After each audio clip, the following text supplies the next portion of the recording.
यूसुफ भाई का अपना एक काम करने का अंदाज है, अपना एक मिजाज है, और सोहेल लोखंडवाला साहब के साथ उनकी कुर्बतें हैं, वो चाहे सियासी हो, चाहे समाजी हो, चाहे ज़ाती नौयत की हो, हर जगह दोनों का एक इश्तराक रहा है। बहुत सारे काम दोनों ने मिल के किए हैं, बहुत सारे काम उन्होंने दुनिया में संवारे भी हैं, बनाए भी हैं, और ये कोशिश करते हैं कि कौम और मिल्लत का जब भी कोई ऐसा मसला दरपेश हो तो ये दोनों एकजुट होकर मिलकर उस मसले के ख़िलाफ़, अगर वो जुल्म है तो आवाज़ उठाते हैं, अगर वो एहतजाज है तो उसमें शामिल हो जाते हैं।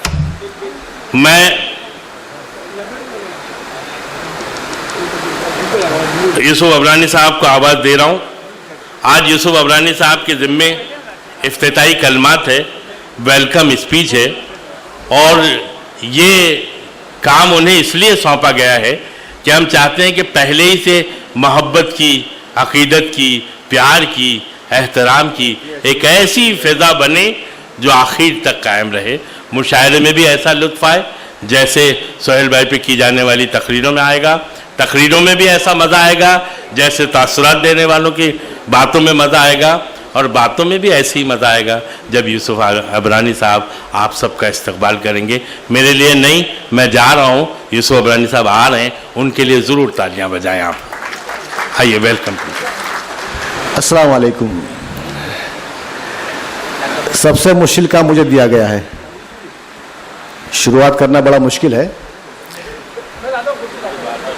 आज की महफिल हमारे प्रिंसिपल सोहेल लोखंडवाला साहब के लिए हमने सजाई है, खास करके अवामी राय के हमारे दोस्त डॉक्टर अलाउद्दीन साहब ने, जो बहुत प्यार करते हैं, बहुत चाहते हैं सोहेल भाई को। उनकी ख्वाहिश थी कि सोहेल भाई के लिए एक शानदार प्रोग्राम किया जाए, और माशाल्लाह आज 7 साढ़े 7 के वक्त में तो लोग मौजूद हैं, मतलब प्रोग्राम कामयाब हो गया आपका माशाल्लाह। रुके तो चांद चले तो हवाओं जैसा है, रुके तो चांद चले तो हवाओं जैसा है, वो सच धूप में थे तो छांव जैसा है। मुझे बड़ी खुशी होती इस बात कहने के लिए आप कि आज मैं जिस फील्ड में हूं ये बिकॉज ऑफ सोहेल लोखंडवाला साहब। अभी अच्छा काम किया, गलत काम किया, वो जाने। मैं बता रहा हूं कि हमारे एक बहुत ही सीनियर लीडर थे जिनका नाम था बिलीफ साहब, जो नगर सेवक थे, यहाँ के कॉरपोरेटर थे नागपाड़ा के। उनकी पहली मीटिंग में लेके पहुंचे मुझे ये, और स्टेज पर गालियां हो रही थी माँ बहन के ऊपर। मैं भाग के घर पहुंच गया, घर वहां से भाग गया, मैं घर पहुंच गया। मतलब आज के बाद मुझे मत बुलाना, ये तो बड़ी डेंजरस फील्ड है ये। लेकिन सोहेल भाई का इसरार था कि आप पढ़े लिखे हो, मेरे साथ काम कीजिए। तो आज उनकी कोशिश से मैं यहाँ तक पहुँचा हूँ। उनकी बहुत सारी दुआएं मेरे साथ रही, हमेशा बहुत सारा साथ रहा है उनका। सोहेल भाई से बहुत पुरानी पहचान है, उसमें बहुत सारी बातें मुझे मालूम है, जो बातचीत करते करते मुझे मेरे तक पहुंची है वो बातें। उसमें एक बात ऐसी है जो आप सुनकर आपको खुशी होगी उस बात सुनकर, लेकिन सोच रहा हूं कि पहले बुराई करूं कि तारीफ करूं, पहले खामी की बात करूं कि खूबी की बात करूं। एक बहुत बड़ी खामी इनके अंदर है, बहुत बड़ी खामी है, और शायद वो सबके अंदर है। वो खामी सब में है कि डरते बहुत है बीवी से वो। और शायद जितने लोग बैठे हैं यहाँ सब इस बात से सब मानेंगे इस बात को कि हाँ हर कोई आगे डरता है बीवी से, लेकिन ये अपनी बीवी की इज्जत भी करते हैं, बहुत प्यार भी करते हैं। मैंने उनसे बहुत बार ये बातें की हैं, तो कहा कि आज मैं जो कुछ भी हूं, बेशक माँ और बाप की दुआएं तो शामिल थी ही थी, लेकिन मेरी बीवी ताजुद गुजार है, उसकी बहुत सारी दुआएं मेरे साथ थी। सोहेल भाई का इनकी पैदाइश एक बहुत ही रईस घराने में हुई, बहुत ही दौलत थी, बहुत ही पैसा था, लेकिन वक्त बढ़ता गया तो हालात बिगड़ते गए, और ऐसा वक्त भी आया, ये खास इसलिए कह रहा हूं मैं, आप सुने कि मेरा मकसद क्या कहने का, कि एक वक्त ऐसा आया कि बड़ा शौक था पढ़ने का, और देखिए प्रिंसिपल हैं आपके सामने हैं, बहुत शौक था पढ़ने का, लेकिन एक वक्त ऐसा है कि उनको प्रिंसिपल ने कहा कि सुबह 10 आना लेके आना स्कूल में, वरना आना मत। 10 आना लेके स्कूल में आना, वरना आना मत।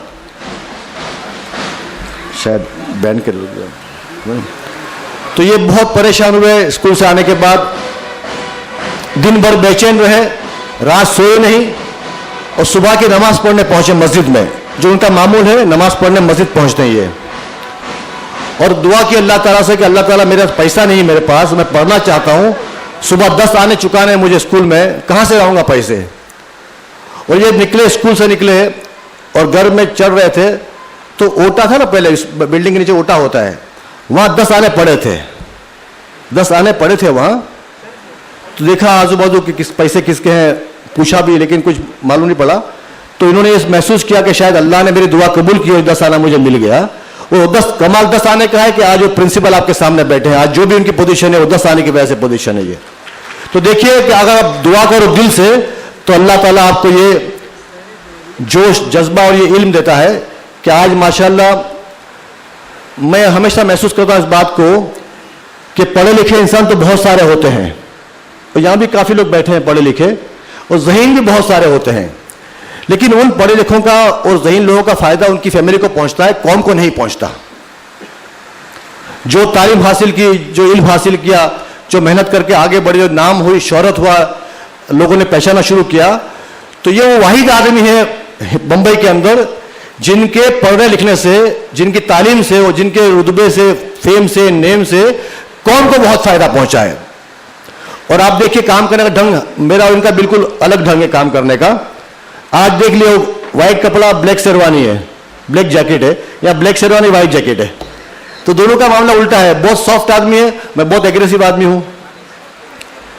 वो बर्दाश्त करते हैं, मैं बर्दाश्त नहीं करता। वो खामोश रहते हैं, मैं खामोश नहीं बैठता। ये फर्क है, लेकिन ज्यादा अच्छे ये हैं मेरे मुकाबले में, क्योंकि जो बातें इनके अंदर है मुझ में आ ही सकती नहीं है, क्योंकि बड़ी मेहनत से, बड़ी लगन से, बहुत बहुत तकलीफ से इन्होंने वक्त गुजारा है। और देखिए बहुत कुछ मिला इनको, आपके सामने हर बात है कि वो टीचर बने, पहले तरक्की हुई, प्रिंसिपल हुए, उसके बाद आगे बढ़ते बढ़ते जो प्रिंसिपल, जो टीचर अपने बच्चों को लेकर पहुंचता है कॉरपोरेशन में, ये दिखाने के लिए कि देखिए कॉरपोरेशन का हॉल है, यहां नगर सेवा का बैठता है आके, और यहां बहस होती है, यहां पानी, गटर, कचरे के बारे में, रास्ते के बारे में बात होती है। अल्लाह ने उनको बनाया कॉरपोरेटर, पहले जहां बच्चों को लेकर पहुंचते दिखाने के लिए वो बने कॉरपोरेटर। वही आदमी जब बड़ी क्लास के बच्चों को जाता है असेंबली लेकर, महाराष्ट्र असेंबली लेकर, कि देखिए असेंबली यहां होती है, यहां एमएलए बैठते हैं, यहां एमएलसी बैठते हैं, यहां कायदा बनता है, कानून बनता है, और अल्लाह ने उनको एमएलए बना दिया बाद में। अब वही आदमी बनता है बाद में हज कमेटी का वाइस प्रेसिडेंट, पूरे ऑल इंडिया हज कमेटी। आज की हज कमेटी जो है महाराष्ट्र की, जहां मेंबर होता है, ये पूरे हिंदुस्तान की जो हज कमेटी थी उसके वाइस प्रेसिडेंट रहे हैं। जो सेंट्रल गवर्नमेंट पार्लियामेंट का एक्ट से पास होता है जो बिल, उसके बाद में आहिस्ते आहिस्ते ये हुआ कि अल्लाह ने उनको एमएलए बना दिया। वो एमएलए बने और बहुत शानदार कामयाबी मिली उनको, बड़ा अच्छा काम भी किया। और लोग कहते हैं कि नागपाड़ा में आज तक ऐसा एमएलए नहीं आया जिसने इतना काम किया हो। और बाद में उनको 4, 5, 6 पार्टियां मिलकर, देखिए कितनी बड़ी बात है, कांग्रेस, एनसीपी, समाजवादी, आरपीआई और जितनी पॉलिटिकल पार्टी है, सबने पसंद किया इनको कि ये हमारा एमपी का नुमाइंदा रहेगा। तो इनको साउथ सेंट्रल से एमपी की सीट दी गई, जिसमें हिंदुस्तान के बड़े बड़े लोग आकर उन्होंने कैंपेन की, लेकिन अल्लाह को मंजूर नहीं था। वो भी इनके लिए शायद बेहतर होगा कि सिर्फ 140 वोट से हारे इलेक्शन, 140 वोट से। 1947 के बाद जितने इलेक्शन हुए, आज तक बंबई में सिर्फ एक सालेह भाई अब्दुल कादर, वो हमारे एमपी रहे हैं। उसके बाद कोई मुस्लिम आदमी एमपी नहीं रहा और कोई इतना करीब पहुंचा भी नहीं है। तो इससे मालूम होता है कि ये आदमी हिंदुस्तान, महाराष्ट्र में सबसे बेहतरीन इंसान है कि लोगों ने पसंद करके वहां तक पहुंचाया उनको, कि सिर्फ 140 वोट से वो रह गए, वरना आपके मेंबर ऑफ पार्लियामेंट होते। मैं समझता हूं कि इनको जो मिला बड़ी तकलीफ से मिला, बड़ी बड़ी मेहनत करके, बड़ी मशक्कत करके और बहुत इंतजार के बाद जो मिला, तो इसलिए जब उनको मालूम हुआ कि बड़ी तकलीफ से मुझे सब चीजें मिली है, तो बड़ा बड़ा इंसाफ भी किया उन्होंने, बड़ी मेहनत करके उस पोस्ट पे बैठकर काम किया उन्होंने।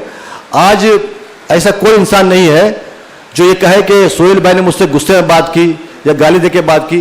जो आदमी नमाजी है, जो परहेजगार है, जो ताजुद पढ़ता है, 5 वक्त नमाज पढ़ता है, और जो एकदम सिंपल सादा आदमी है, इन कपड़े देखिए इनके, इन गाड़ी देख लीजिए, इनका घर देख लीजिए इनका, तो इनकी लाइफ में कोई बहुत बड़ा चेंज नहीं आया। वरना आज तो पहले दिन जब बनता है कॉर्पोरेटर, तो दूसरे दिन गाड़ी आती बड़ी नहीं, और बड़े बड़े फ्लैटों में, बड़े बड़े बंगलों में रहते हैं लोग, इनकी लाइफ बड़ी सिंपल सादा लाइफ रही है। और एक बड़ा फर्क जो मुझ में इनमें है, ये क्या है कि अगर आपने कोई काम उनके हवाले कर दिया तो आप काम देकर भूल जाइए, वो नहीं भूलते काम, वो काम को बराबर लगते पीछे जब तक आपका काम पूरा नहीं होता, जब तक वो पीछे नहीं हटते, और बल्कि काम करके फोन करेंगे आपको कि आपका काम हो गया। मतलब यह कि आपने उनके जिम्मे कुछ काम दे दिया तो काम पूरा करके वो आपको इन्फॉर्म करते कि आपका काम मैंने कर दिया। मैं समझता हूं कि इनके बारे में मेरे बाद बहुत सारे लोग कहेंगे अलग अलग बातें, जो कुछ मालूम होगा उनको। सोहेल भाई खुद भी मैं चाहूंगा कि अपनी जो जिंदगी के वो हिस्से थे जो किसी को मालूम नहीं है, जो बड़ी तकलीफ से आपने गुजारे, उसके बारे में आप थोड़ा बयान करना, ताकि आपके बारे में और लोगों को मालूम होगा। लेकिन मेरा दावा है कि हर आदमी मेरे बात जो बोलेगा, वो जो जो बोल दे वो सब कम रहेगा। आप तमाम सब बात को तब भी उनकी तारीफ में वो बातें कम होगी, क्योंकि इतने अच्छे इंसान हैं, उनके बारे में बहुत कुछ कहा जा सकता है, आप बहुत कुछ लिख लीजिए, तब भी उनके साथ इंसाफ नहीं होगा। ये मेरा मानना है, क्योंकि मैंने बहुत करीब से देखा है, इनको समझा है। और मैं समझता हूं, वो कहते ना, जब तक था सियासत दूर तो महफूज था, कोलसे की कामयाबी काला हो गया। तो आज मैं काला हूं तो इनकी जिम्मेदारी भी इन पे आती है। मेरा दो खामियां इनके अंदर है। एक खामी तो ये है कि डरते बहुत है बीवी से, और दूसरा है कि मुझ जैसे आदमी को यहां पहुंचा दिया जहां से मैं अच्छे गलत काम करते रहता हूं, और एक गलत काम और करने वाला हूं बहुत जल्दी, लेकिन इंशाल्लाह उससे कौम को बड़ा फायदा पहुंचेगा। उसके बारे में फिर कहीं बात करूंगा आपसे। मैं चाहता हूं कि मेरी बात तो पूरी हो गई, लेकिन मुझे खुशी उस बात की होगी कि आप सब खड़े होकर इनके लिए ख्याल में खड़े होकर इनको ताली बजा के इनको ऑनर कीजिए, ताकि माहौल पहले से शुरू अच्छा हो जाए, ताकि एक ऐसे इंसान के लिए खड़े हुए जो पूरी कौम के लिए खड़ा था हमेशा। सोहेल भाई आप भी खड़े हो जाओ। देखिए ताली बजाए के मतलब लोग वहां बैंड का आवाज दब जाए, इतना ताली बजाइए आप। तो आज आप ऐसे इंसान के लिए खड़े हो रहे हो जो जिंदगी भर कौम के लिए खड़ा था, उसके लिए आप खड़े हो। बहुत बहुत शुक्रिया। खुदा हाफिज, अस्सलाम वालेकुम।